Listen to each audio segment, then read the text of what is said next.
posto di comando, ma non è sempre all'altezza. In quel luogo so di essere un indeciso ed accorgermi di essere un uomo che ha paura mi ha terrorizzato.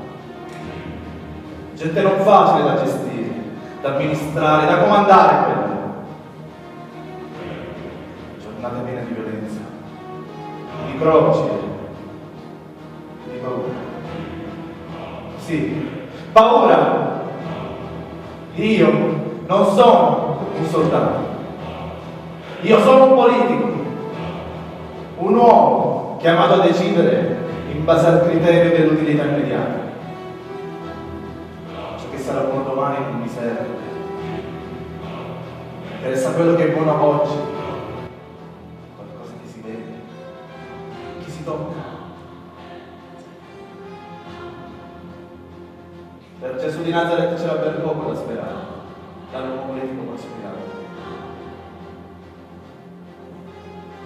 So benissimo che non avere coraggio, ma c'è bisogno che ogni volta qualcuno me lo ricordi. Potevo dire di no, potevo far valere la giustizia, potevo davvero liberare da quell'uomo. So benissimo che me ne sono la prova e che quegli stupidi erano d'accordo nel liberare un assassino del quale a nessuno importava. Loro volevano solo ammazzare legalmente il Galileo. La loro era una religione di attesa e di intransigenza. Avevano capito perfettamente in quello di Cristo che l'attesa era finita. Ma i grandi sacerdoti non volevano che l'umanità arrivasse. Per loro era più comodo aspettare. La dannata sfortuna essere là per figlio.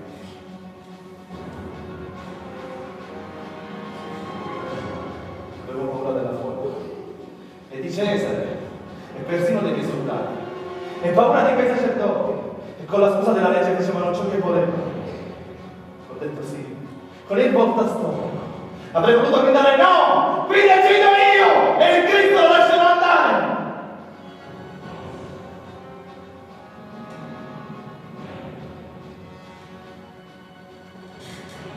Ho detto sì, invece.